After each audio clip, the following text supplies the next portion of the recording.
এতিয়া আজি আকৌ চাহ খাবলৈ পইচা নাই নহয় পকেটত। তোৰ ওচৰত আছে নাই? নাই, মোৰ ওচৰতো নাই পাই আজি। তেতিয়াহ'লে আজি চাহ খোৱাটো নহ'ব। হেৰি কৰ, কি কিবা এটা বুদ্ধি উলিওৱা।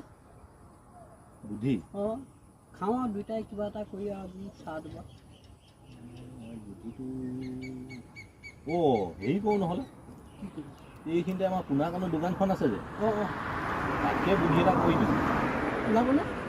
হেৰি কৰ, তই আগবাঢ়ি দেগে, তই কবি 10 টকীয়া নিমখ এপেকেট দিয়কচোন, বাকী মই যি কৰিব লাগে কৰিম আৰু। হয় নেকি?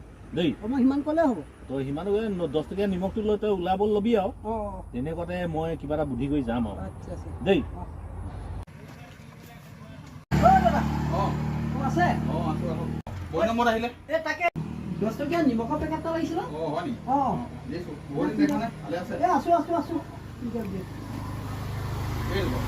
এইটো 10 টকা। ঠিক আছে। এতিয়া কিবা বোলে নিউজত ওলাইছে নিমখৰ বোলে এপেকেটতে 300 টকা লাগে দাম উঠিছে। 300 টকা? গোটেই ভাৰতবৰ্ষতে বোলে নিমখৰ বোলে অভাৱ হৈছে। মই নাজানো, খবৰটো শুনিছো, তই চাবিচোন দেই। মোৰ বেছি নাই এই নিমখ পেকেটটো নালাগে নেকি নিব? মন লাগে, লাগিলে পইচা এশকে লৈ যাওক, এতিয়া আপুনি পইচা এশকে লৈ যাওক। হয় নেকি? তাৰমানে আপুনি আৰু 200 টকাৰ ওপৰত মানে লাভ খাব বিচাৰিছে, হয় নহয়? ঠিক আছে বাৰু। কি হ'ল, পইচা মেনেজ হ'ল নাই? 200 টকা পালোঁ। দেখিলি কেনেকে বুদ্ধি খটাই দিলো। বৈ এতিয়া চাহ খাওঁগৈ।